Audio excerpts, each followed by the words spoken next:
Hello, hello. How are you guys doing? It's Bruno da Gama here, Brazilian Health Nuts founder of the Dads on Fire project. Guys, I'm back in Brazil right now, and it's a sad day. It's a sad day because a few hours ago, Brazil just got eliminated from the World Cup. I don't know if you guys follow soccer, but here in Brazil, everybody's crazy. So it's kind of like very, very sad. I haven't even spoken to my family yet, even though my father is always kind of like against Brazil. I don't know why, but he's always against Brazil. It's weird. And I'm actually traveling to my hometown this Sunday, finally, after 2 years and a half without seeing my father, my brother. My mom was in New York for a little bit, and I'm going to be introducing my daughter to my father. So that's exciting. And for my brother as well. So I'm excited about that. And also, as we record this right now, this is live, it's being recorded live. We are running a new challenge, a 7-day challenge starting this Monday. We have almost 200 dads already registered. I'm pretty excited. Everybody's from the UK, from the United Kingdom. And don't forget, we have a special free video masterclass. Okay, there is a free video masterclass that I just released inside of the BrazilianHealthNuts.com that you can go ahead. I put all my energy, all my heart into this presentation. It took me like, I don't know how many hours, like so many hours to produce everything, to go through the content and the slides. And it was a lot of work. So I really hope that you like. I'm excited today because we have one more guest today here on the Dads on Fire show. His name is Andy Herald. I hope I'm pronouncing his last name correctly. He's here live with us. Andy, are you here, brother? I am here. Thanks for having me. Awesome, man. Thank you so much for being here with us today. We had a little technical issues here, but we finally made this, man. How are you doing today, brother? We're doing pretty good. It was my laptop. It's like 7 years old. It just wasn't working. We're doing this from my phone. Yeah.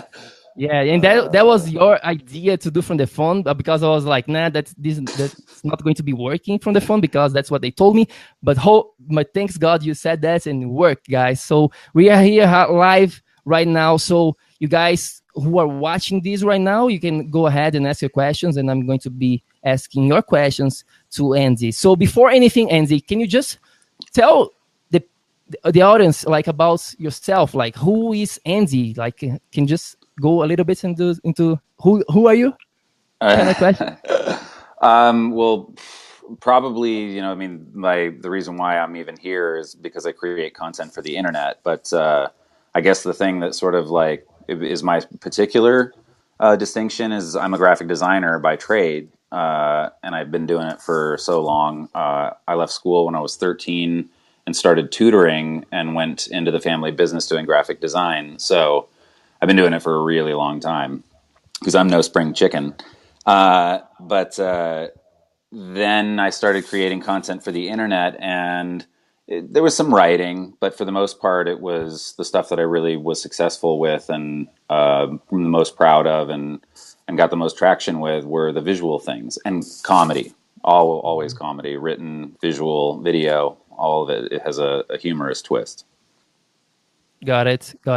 And how many kids do you have? I have 3.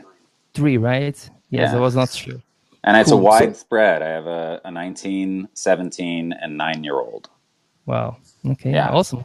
Congratulations. And for people who don't know, Andy, he has an amazing blog, How to Be a Dad. So everybody should check it out. How did the How to Be a Dad actually started, Andy? Can you go just a little bit about the history behind? Well, the first joke that anybody ever experiences is the name, because I never tell anybody how to be a dad. And it's more of a joke, like it's more how not to be a dad.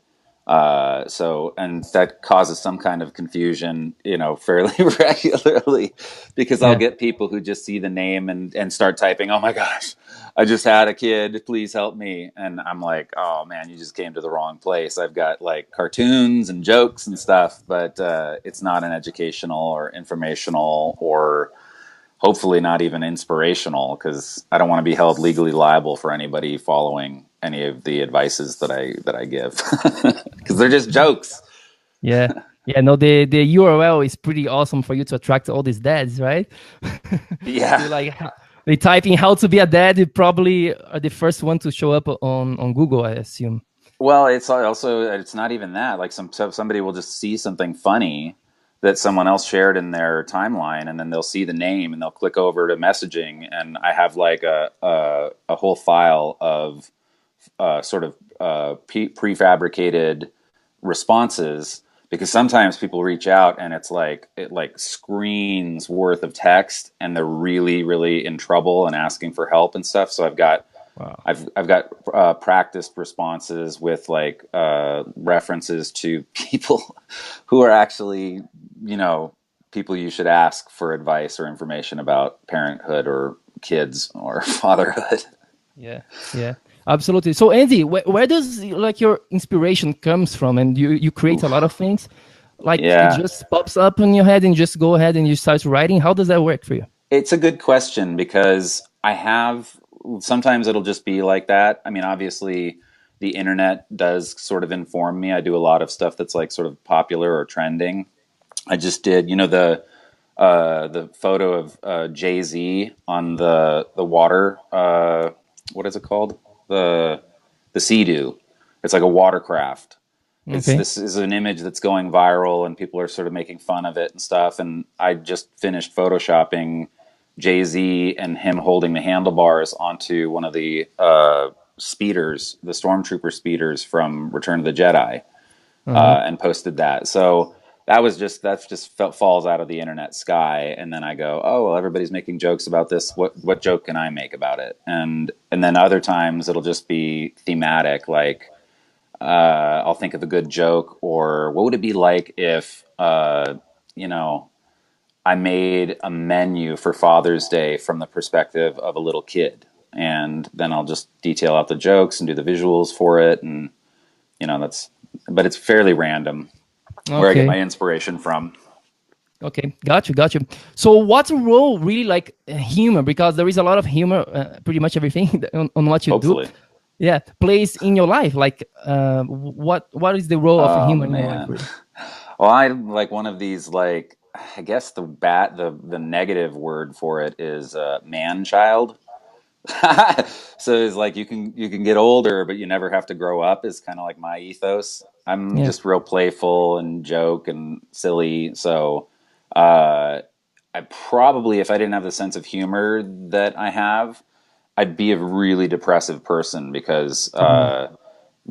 life is rough, and bad stuff happens, and there's a lot of stress and stuff. So humor is a huge part of that.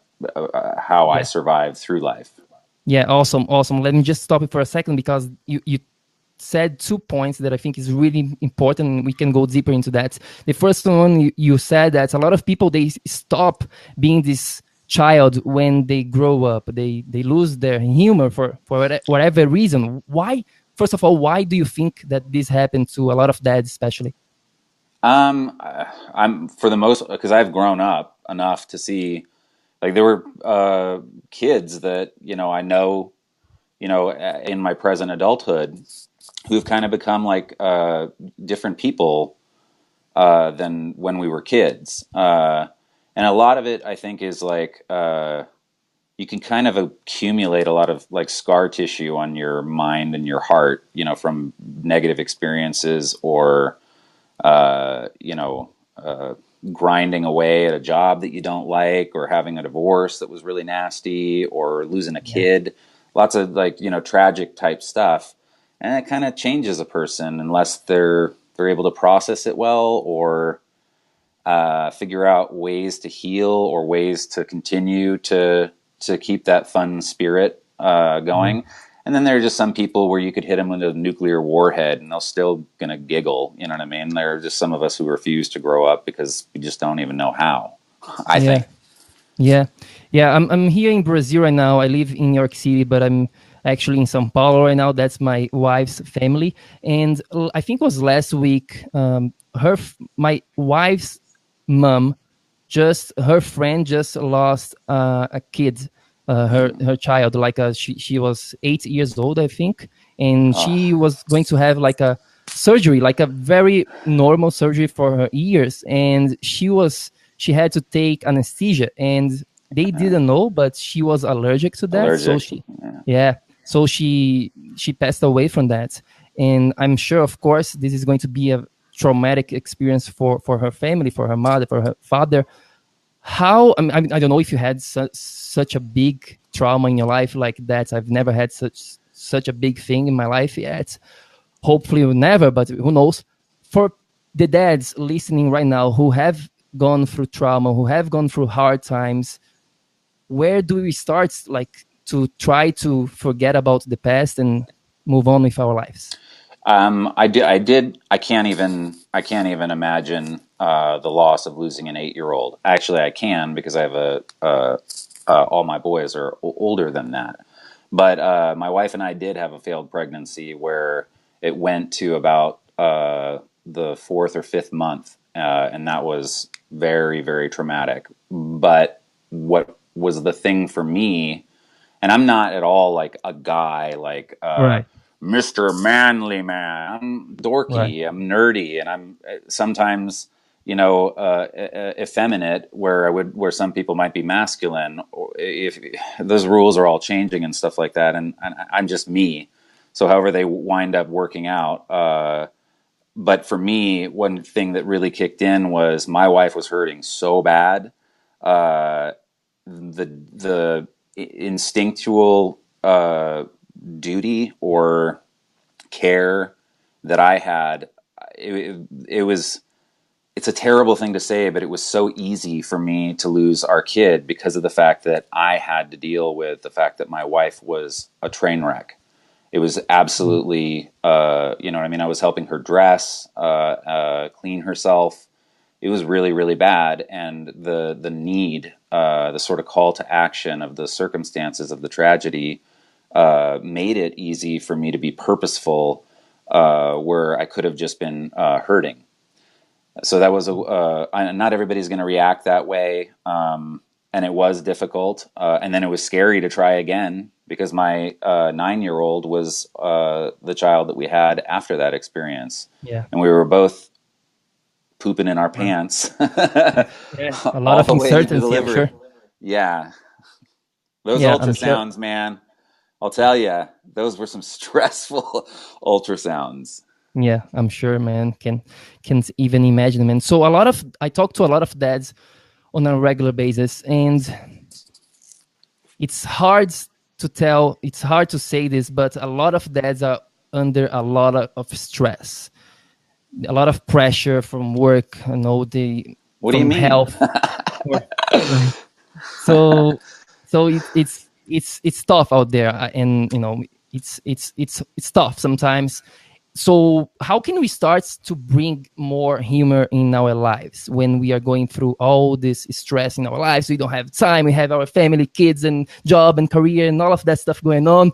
How do we start bringing humor in our lives?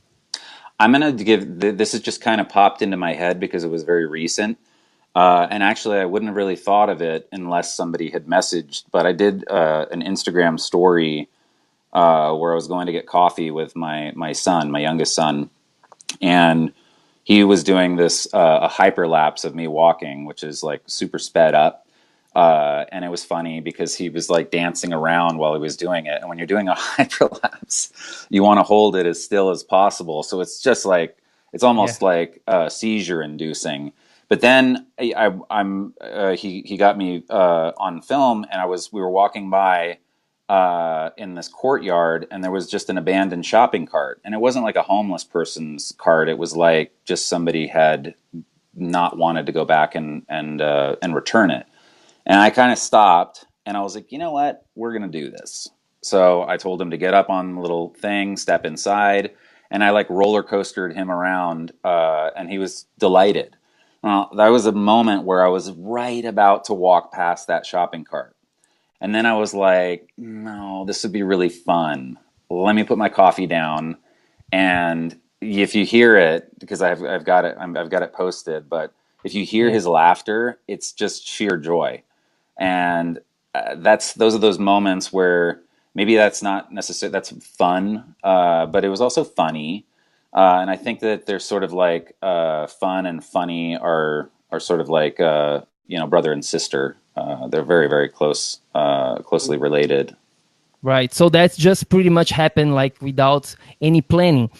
On the other hand, the question that I have for you, do you have any like activities, specific activities throughout your week or your day? Do you have anything like scheduled to bring fun purposely in your life, or just like Um, just we we happens? we do family dinners, so not that kind of seems culturally to become be less of a thing than it was if we look over the Unfortunately. last. Yeah, but we do, so that's one thing. And then tonight we'll be doing movie and pizza night, and it'll probably be like 101 Dalmatians for the 102nd time, or one of the Pixar films or something like that, our go-tos. So that's like a thing that we do. We've got a pool. My son is very uh, fun at heart, so he'll be dragging my old, out of shape, lazy butt off the couch to go play hide and seek, or Good build kid. a cardboard fort with him, or that sort of stuff. So the Friday thing is just like that's a family tradition: pizza and movie night, Got it. and wine, Yeah. Yeah. but no other formal things. But Perfect. that's That's a not a perfect. it's not a bad idea though for someone who seems to be kind of grinding, for them to take a look at the things that a family traditions that can start being instituted, like going to a park on every Saturday morning or something like that. Yeah. Got it. So we have Mike Boyce is here live with us from New Zealand, and also we have Mike Wow. from Southern UK. Guys, if you guys have any questions, we are live. You guys can ask, and I can ask Andy right here on the spot. But for now, that's a good segment, Andy, because you just mentioned about movie nights, and I know that there is a lot of things related to movies in your blog. Do you have any favorite movie to watch with your kids that you recommend for dads out there? Oh, I think Disney is knocking it out of the park. Pixar doesn't seem like they can do any wrong, though. What was the last one? Oh my gosh, I just saw The Incredibles 2. That was incredible, and that was a long wait from a really great movie. My Yeah. son's super. We've kind of. My youngest is. I'm not saying he has like a condition or autistic or something like that, but he's a bit emotional. He's a high emotional kid, so there's like a limit to the level of intensity of a movie that we'll see. We've watched all the Star Wars movies, and that's about as far as we'll go with it. And that was mostly because I love them so much, and he was Yeah. dying to see them. Yeah, I know that. Cool, thank you. So Star Wars, Disney, and the other one was Pixar's, right? The studio. Pixar. But everybody's Okay. upping their game. Like I think DreamWorks did Secret Life of Pets. My son and my wife and I love it. It's hilarious. You know what I mean? I was, everybody's doing a great job. And I Cool. think that Thank you. where Disney was doing their movies were kind of in like a rut, and Pixar seemed to be like the clear leader of the day. They Yeah. started making movies like Tangled was amazing, Frozen. Obviously, everybody get used to that soundtrack, people. Right. Right. Right. So let's move a little bit about from humor sides here. Let's talk about a topic that I believe is extremely important. And all of your posts, I mean, like we mentioned before, you bring humor for the content, right? Yeah, and you have this funny chart about a New Year's resolution, like the resolutions and what happens to Uh, the resolutions, right? yeah. Why do you think? And I include myself into these resolutions. I actually just stopped doing resolutions, to be honest with you. I don't do them anymore. But why do you think that the great majority of dads, and not that's not just dads, but everybody else out there, they fail at resolutions? Um, I don't know. It's really. I think it's such a case basis. But for me, the only resolution that I've been able to steadily keep is to not make resolutions anymore. Yeah, But when I did try to make it about like exercising more, or getting better sleep, the like you said, it's not just dads really. I think just human beings in general. We live at a breakneck pace. Technology facilitates that. I don't really care to point fingers at, like people try to figure out what's the source of, violence? Is it video games? Is it this? Is it that? Who knows why? But it does definitely seem that financially and work, family time management is tricky. It's just difficult. It's fun. You got to remember, like, to enjoy that we do have it well. And when you go to, other countries, we do take a lot for granted in the U.S. Yeah. But it can still, man, even if it's crappier somewhere else, if it feels crappy for you, knowing that just it doesn't help. Yeah. It's for some people. Yeah, absolutely. Any successful system that you have used in your life to create like better habits, to create change in your life that comes to your head, like that you'd like to share? Setting up agreements, or basically like partnering up with my wife, for each of us, her relying on me to help her stick to something, or remind her, or set, things in motion so that things can come about or help out. So just sort of the teamwork of it. That is the only single thing that has been a positive factor that I could put my finger on, is when we both help each other with whatever it is that we're trying to work on for ourselves. Yeah, yeah, that's a good one. I should start using this one with my wife as well. I've been studying a lot of about behavior change the last 3-4 years of my life, about how to create habits. It's a fascinating subject for me. There is so much into that, and that's really where I believe that all change comes from. Especially I work with a lot of dads in terms of their health. They're trying to lose weight, they're trying to have more energy, they're trying to get their confidence back, and they come to me with a lot of like like they just want to know about the nutrition part and the exercise. That's all pretty much they want to talk about it. But that's easy, the easy part, man. Like what is the really important part about creating change is your mindset. Yeah. It's the psychology parts of change. That's really how you get long-term results. Getting short-term results is super easy, but unfortunately more than 90% of people, they fail at creating long-term success. So in terms of this habits changing here, for the dads out there who is okay, I want to start creating a good habit, or maybe breaking a bad habit that I'm having right now, any, besides talking to his wife, any other idea on how he should start this? No, I'm really good at keeping bad habits. I'm not the I'm s- I am no beacon of hope with regards to that. I don't have any tricks with regards to that. Other than my wife nagging me about bad habits, that's sort of like the flip side to the positive of us encouraging and helping each other. But no, I can't really contribute anything from a as a good That's not. example of that, but I can tell you that I am aware of the fact that our biggest enemy is internal. It's ourselves. So Yeah. whether it's a changing habit, or getting that raise, or figuring out how to have more time, or how to relax more, or whatever, I'm pretty modern, but I'm also kind of old school. Like, I feel like a person leads a stronger life when they assume ownership of their own feelings and their own destiny, rather than pointing the finger at, like, sleep difficulty, or something that was done to them, or a circumstance that they're trapped in, where it's someone else's fault, or someone else is responsible or in control of your life. That might be the case, but I feel like adopting an attitude that one is the master of their own destiny, and they're going to make, the pleasures, or avoid the pains that they're going to in life, that makes them stronger, you know. Yeah. So let's talk about protection over our kids, or overprotection, right? I have a Mm. 5 month daughter, so you have 100 times more experience about this subject. So I will let you talk, but I see already myself, trying to, and that's probably very normal, to protect about certain things, and at the same time thinking to myself, am I like overprotecting this baby, or that's how it should be? So you start this conversation with your wife, with yourself.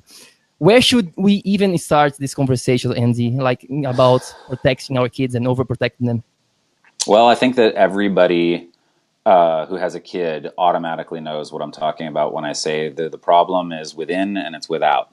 And by that I mean the you have your own concerns about your kid and safety, but then there's also like what will the rest of the world think, or my neighbor, or my teacher, or other parents, or my parents, the other people. And I'll see jokes. I'll see somebody say like, my mom just complained about how unsafe it was that I let my daughter roller skate, and it was like, well, what about all those rides in the back of the pickup truck, mom? You know what I mean? Like we have different standards where kids used to eat like asbestos cereal and make model rockets in the bathroom. You know what I mean? Like Yeah. just I'm exaggerating, but the standards are different. And for me, when my youngest started riding his bike, that was sort of a refresher for me because he does wear his helmet, but sometimes he doesn't wear his helmet. And we have had dirty looks from neighbors. When I was his age, I my parents would let me ride my bike like 10 miles away from home, and I didn't have a cell phone with navigational features.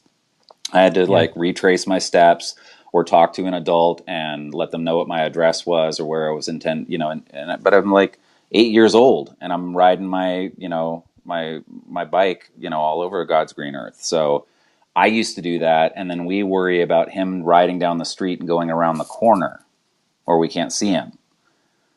So Hmm. it's like, such double standards. And I know we do have like dangers in the world now that we didn't used to, but not that many. So it's Right. a tricky thing. Everybody's got to figure out for themselves, but it's something that a couple need to work out. And then there's also the people around them and a lot, neighbors. Unless you want to just go, I don't care what my neighbors think, and unless they're going to call the police and they're Right. nasty, you know what I mean? Because Yeah. you can have the police called if your kid is riding his bike on the street or on a scooter with no helmet. Yeah. And I live in California, which is the most litigious state in the union. So you also need to be cognizant of that as well. Yeah. And how do you personally learn those things? Does it come from your own father, like your own experience growing up, or do you read about it? Like, what do you do in terms of like your own, let's say, self education to become a better dad? Do you have something like that, or you just live your life and go as it is? The the last thing you said, I've never read. The only times I ever read anything about parenting, or I don't know, the time because I had him so young. I don't know whether or not there were a whole lot of books written at all for fathers. And I've got peers, other dad writers and stuff like that who have written. Yeah. But for the most part, they're kind of like me, where they're not necessarily trying to be authorities Yeah. on fatherhood, but they'll sort of write it from an informal storytelling perspective. You pick up what you can from it, and if it doesn't match up with your life situation or your personality, then whatever. So for me, it's Right. mostly been trial and error.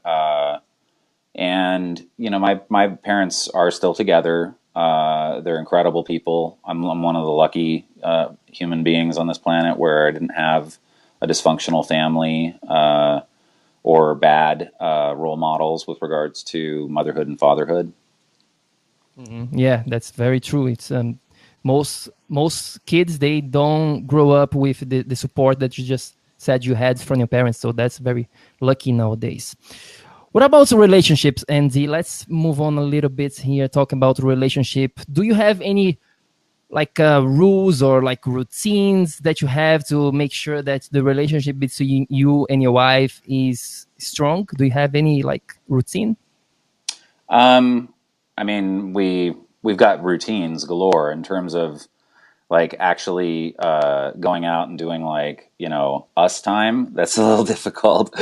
And we kind of, I think we both operate with a little bit of an understand. I mean, I think, let me just say, undercut it to just parenthood. When you have a kid, you are going to sacrifice a lot of yourself, a lot of what you want, a lot of what you enjoy doing. It doesn't mean that you're giving up and you're not without getting back. Yeah. You're going to be like playing and getting kisses and hugs and giggles that will make you feel like an absolute rock star.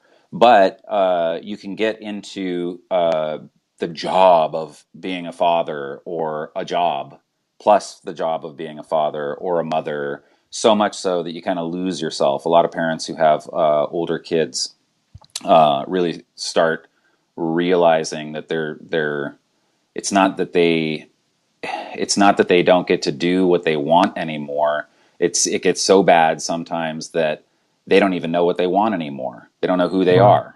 are. They've Wow. just given themselves so much. But mom and dad are they're things forever. But being the caretakers of a kid, once your kid gets old enough and starts leading their own life, which is the purpose of parenthood, is to raise up the people to be capable of living their own lives.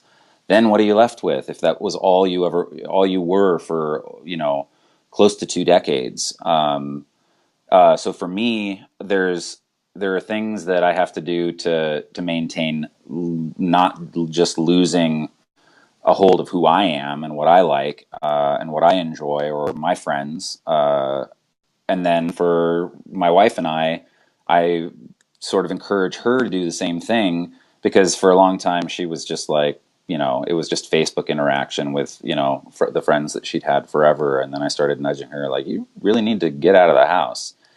So she started doing that. And in terms of our own, I don't know, there's a certain amount of, if you're cognizant of the fact that you're not like keeping the spark alive, and that you're concentrating on something else that you mutually want, like handling a financial situation or expanding your business endeavors. Those are not romantic, but I think that those are relationship strengthening.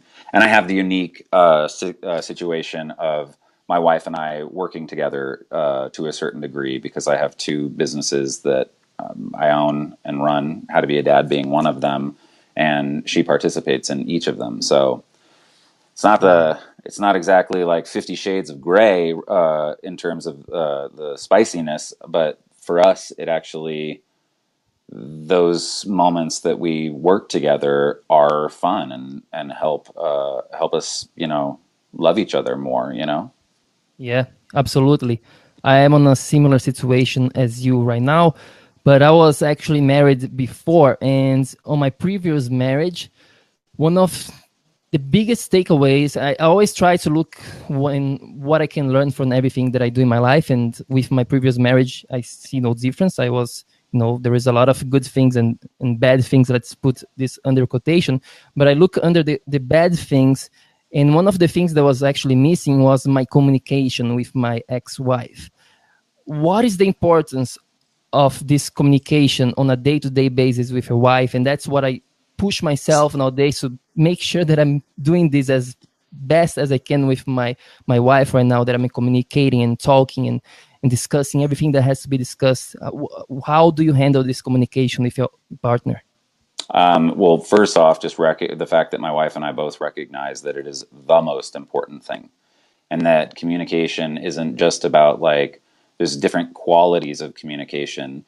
When we know that we've gone over work stuff too much, that's a lot of air and yapping and words that are issued from our faces, but it's not necessarily us talking about something that is important to us, or something that we experienced, or when it's bad and one of us is cranky, or we step on each other's buttons or toes, or rather, and push each other's buttons. Not like sitting on it and stuff like that. I'm pretty good at. I'm not like you're the old school stereotypical man who's like, okay, honey, or like vacant with a newspaper and just like, like I've gotten upset at my wife because she was telling me something and she got so tired, or she was so tired and she got confused that she kind of just like gave up. Have you ever done, like, you're telling a story and then it's just like, ugh, I give up. I don't want to say anymore.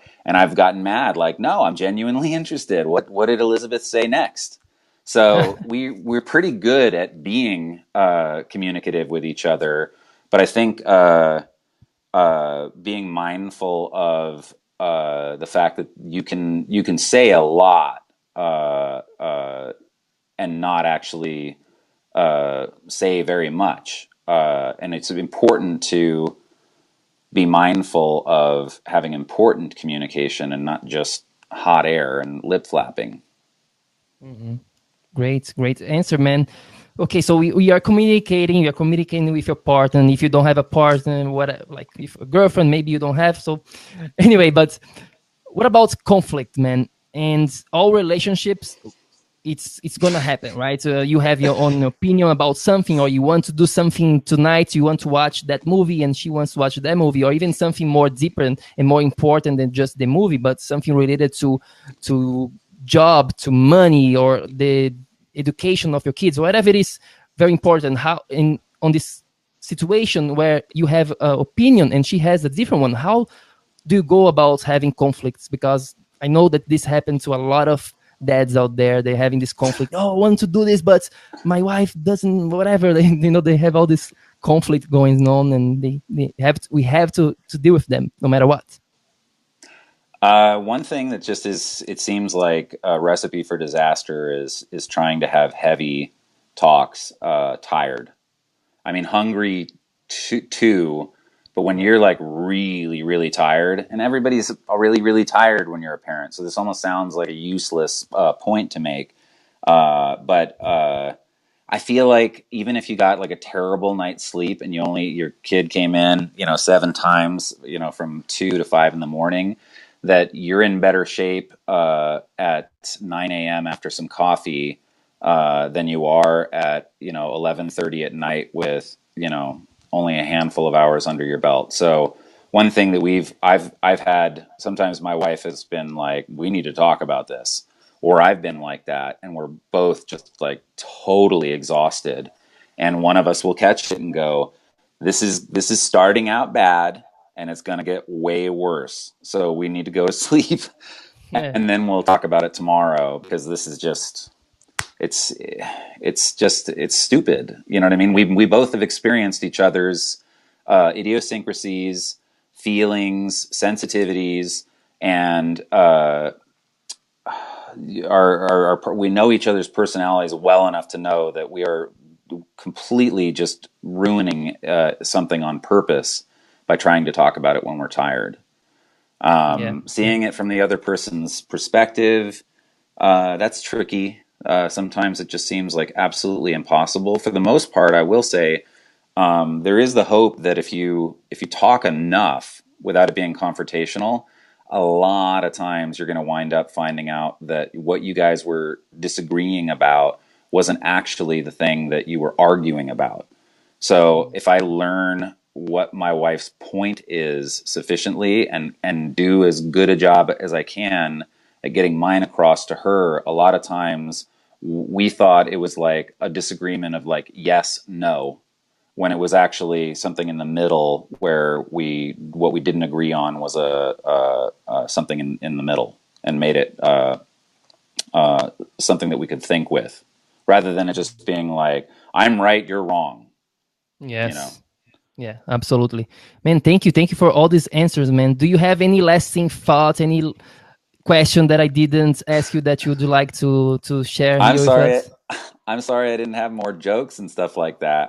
It's like 111 degrees where I am right now, and heat is Wow. my kryptonite. So I'm like hanging on by a thread, and I can't wait to just turn the AC up and embrace the weekend, and hide in the basement or something. Cool. Yeah. No, right now here, like I mentioned before, I'm in Brazil, so it's actually Yeah. winter time, and so yes, I'm missing the hot weather from York. What's the temp there? It's What probably temperature is it? around 60s, 50s. It depends. Oh man. Yeah. Yeah, I'm going down to the south, so it's gonna be cold there. Like my hometown, it gets cold during the winter time. During the summertime, like December to April, it gets really nice. And I didn't say this, but everybody, you too, Andy, if you guys come to Brazil, you should definitely go to my hometown. It's called Florianópolis. It's an island in the south of Brazil. Really, really good spot. So highly recommend, man. So my last question here before I ask you where people can find you and all of that good stuff, man. if you can say just one tip or one thing or one last thought, really, to the dad listening or watching us right now, who wants to have a better life, who wants to have what I call the dads on fire life, what you would say to these dads? Don't take anything too seriously. You're just going to Great. live a better life. And every time I've ever gotten serious about something, it's never helped, and it's not made it easier to endure something that was bad, and it's never made more good things happen either. So even if you don't want to like wear shorts and make armpit farts in public like I do, and you're a grown up, try not to be too serious. You can be a grown up and you can, have your pinky out when you drink your tea and, that sort of stuff. But I think there's some of your soul is sort of going into a coma or dying when you get too serious too many times in your life. Yeah, very, very good advice. I actually heard the same thing from, I was on a birthday party, this 70 years old of this guy, very successful guy in all areas Ah, of his life. And during his speech, he actually, the thing that he really tried to come across his speech was this, like, don't take life too serious. So thank you for sharing this one. It's a good to be reminded about this. So Andy, where people can find more about what you do, about you, what's the best way to be in touch with you? Is the take your blog or? Take your pick. I mean, the website's the website.